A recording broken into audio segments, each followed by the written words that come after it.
The Katuba blue granite coming in from Zambia. I just love the blue. A deep blue like this is quite rare in granite, and for me, definitely needed to be the master bedroom, mirroring and mimicking the sea and the sky from those views. The second bedroom, Arabiscata Orobica. I mean, sounds more like a coffee than an Italian marble, but that's just a spectacular piece of slab and stone, that is. And of course, we wanted it for the green room with, again, just those expansive views and, of course, the double volume and just the beauty of all those veins. The White Alps actually is from China. And this, because it was the room in the back, we wanted something that was lighter and, of course, was polished. But the story behind all of this goes back to the picture that you can see there, where we were looking for the floor tiles, and the same shop that had the floor tiles had these marble slabs out front. And I thought, like, wow, we've done headboards with doors, just the wooden doors, and I was going to do that again, but had then thought, well, let me... what would it be like to have a big marble slab as the bed headboard? And of course, did some Googling, found out where the suppliers, and very quickly found this company that, man, you just walk into this warehouse and you just see slabs upon slabs upon slabs, just spectacular. And as you can see here, they're just a myriad of all these different stones and marbles, granites. They even have man-made stones. But in this case, I just got lost in the quantity and, of course, the beauty of all these different stones. And then became the difficulty of, well, how do you choose this? One of the big challenges for us was, how do you choose, or how do we create a stone in a place where there's massive reflection and we're trying to regulate heat, because that space is really challenging in the reflection of the sun, the glare of the ocean, and we needed to find some way of how to mitigate this. And I can share a bit more about that. Once we had kind of identified the different stones that we liked and that we thought would work well, bringing out the texture, the difference, the variation, I then looked to see, well, how would this look if I could put it in the different rooms? So I actually took electrical tape, that's this red tape that you see, put it on the walls, and kind of got a sense of, well, how big would it be in the wall? What would it look like? How much space would we have? Could it fit with all the light switches? And so our journey began. And superimposed a photograph of that onto the wall just to have a look at, well, would it actually fit in? What would it look like? And that was the start of the journey. Deciding to go ahead, we identified the three different stones that we wanted, but two of them in the master bedroom, and in the second bedroom, the glare would be way too intense. It would be like another mirror, so we needed to get them honed, and that is kind of like a sanding down in such a way that it's not going to just bounce the light back with an intense glare, but will have a kind of a matte finish that we would look at. So they had to then send this off to go and get honed, and they then phoned me and said, okay, the two are back from the honing factory, come and have a look. And I walked in and my heart sank, because as you can see on these images here, if you look from the side, you can see some of it is matte and been honed, and some of it is just left polished and is shiny. And that just shows that it wasn't done correctly and wasn't done well. Including that, I could see that there were certain cracks that had developed. And this is always the trick with natural stone, is it's unique and can, especially with crystal stones, you have the problem of it cracking. It was clear that this was not going to be sufficient and that they needed to send it back for rehoning. And I just was like, wow, this is going to create such delays. We're already running behind time. And it just needed to be done, because I needed to put the time and effort into these stones to make sure that they were right. Off it went, and they came back, and I was told, Robin, we have some problems, but why don't you come and have a look? And again, I walked into their factory, and my heart sank even further, because there I could see these massive pieces on the corners had come off. In other words, they had broken.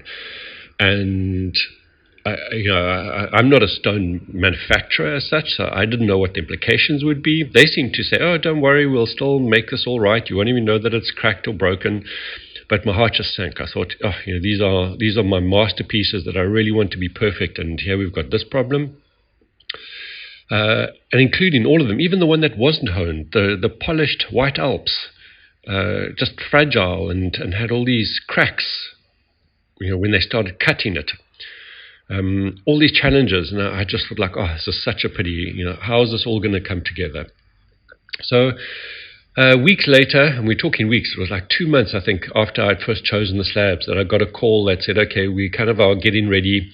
We're wanting to install the slabs, and they had a site visit. And in the site visit, I had said to the installation company, I had told them that for me, I had wanted to make sure that these were bolted into the wall, not with adhesive, but with bolts, because in the bolting to the wall, if I sold the property later on and the new owner did not want these granite slabs and marble slabs, that I would take them with me.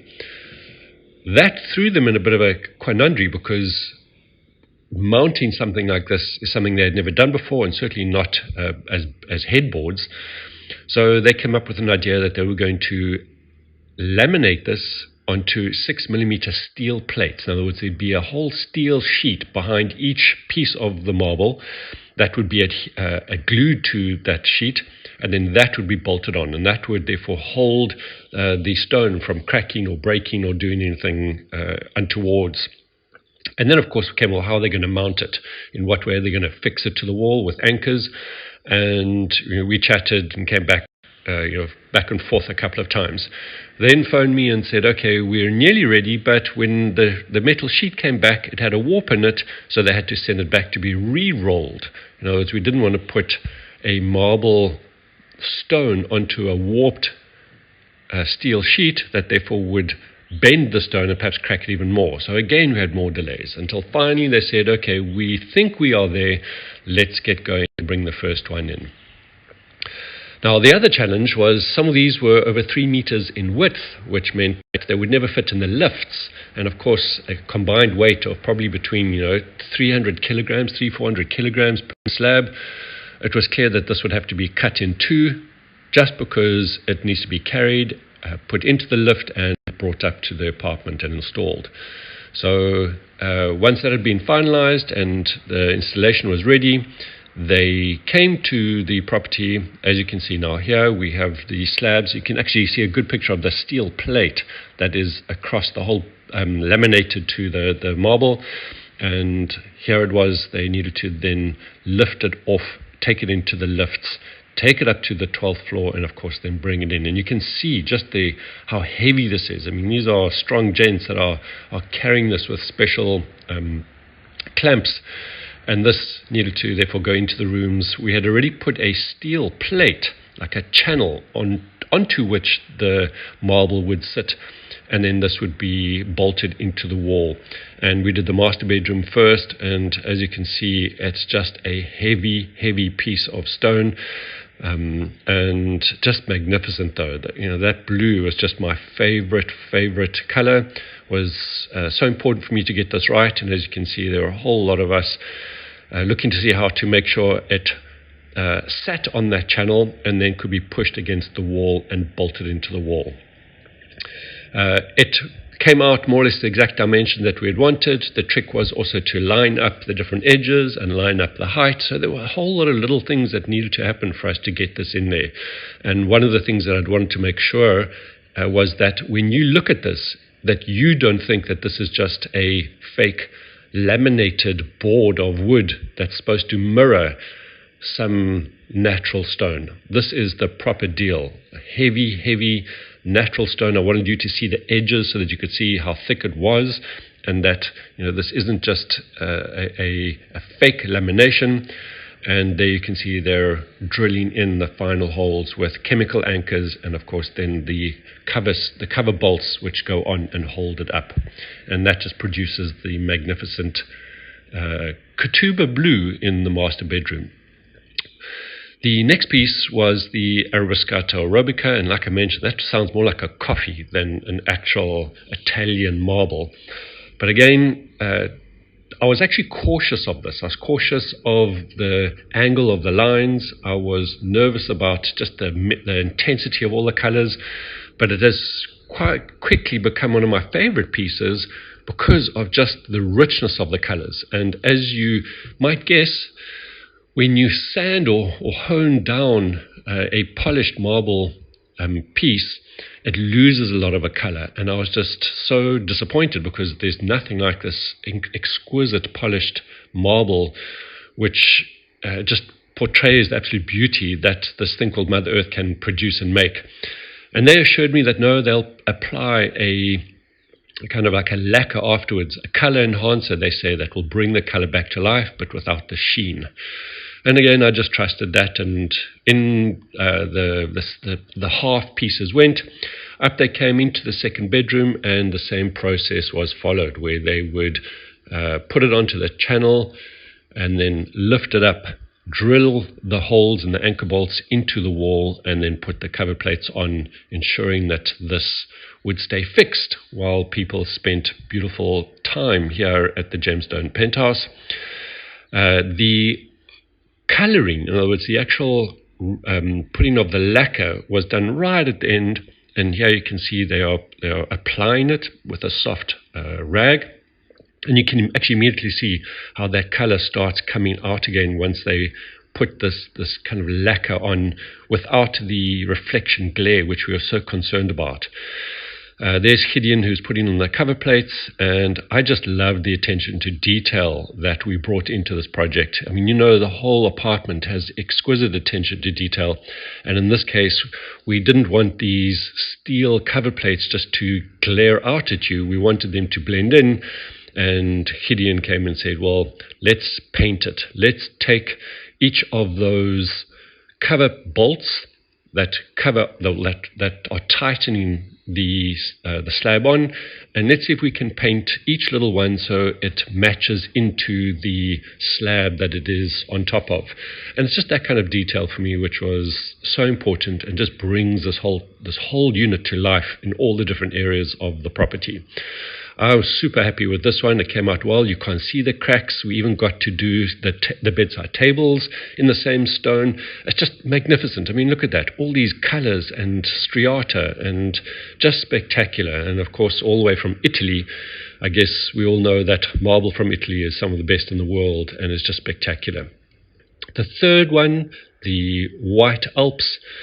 This, I thought, would be the easiest and the simplest because we weren't doing anything to it. All we were doing is we were cutting it in half, edging it, and then mounting it. Nothing here of honing it. It was just going to be a polished piece because in this room we weren't concerned about the reflection and the glare. It was already a back room, so therefore I didn't get the direct sunlight in the afternoon and evening. But this one just proved incredibly tricky because it's a marble, kind of like a quartz marble where it is incredibly fragile and can easily show cracks, especially when they cut it. So even though this is laminated against the steel, it still required quite a lot of work to get this right. And still came out well, super pleased with it. That fits so nicely in this room. It works in the ability for us to go from single beds to king beds, and just brings a lovely lightness to this room. Even though this room is the purple pink room, which is more the amethysts, and the rose quartz room, it just fits in so well with the browns and with the different colors. Really, really pleased with how this came out. Same process, same attention to detail. Really worked well, and was just super pleased in bringing this all together in this way. We also painted the cover bolts, applied the same techniques and the same color enhancers. Everything to this worked really well, and I was just super pleased with the final outcome of these marble slabs, which are there for you to enjoy just as much as I do. Whenever I come to the property, I walk around and I put my hand on the marble and look at the different textures and colors. It's just spectacular. I love this. It's such a unique way of putting all of this together, and has come together really well. Just in conclusion, one of the things I learned around the installation of the marble is when I was first looking at all the stone in the factory and I was getting the initial costing of the stone, something to take and bear into account is whatever the cost is of the material, in other words just the slab itself, is only 1/3 of the final cost to actually install. So rough calculations is whatever they quote you on the actual cost of the material is 1/3. The second third is going to be in the they call it the manufacture, in other words, the cutting, the shaping, the edging, and the third is in the installation. So we really had to dig deep to bring this out, because it did come out to be quite expensive to put them up. But wow, I'm so grateful that we took that plunge and did it, and I hope you are too.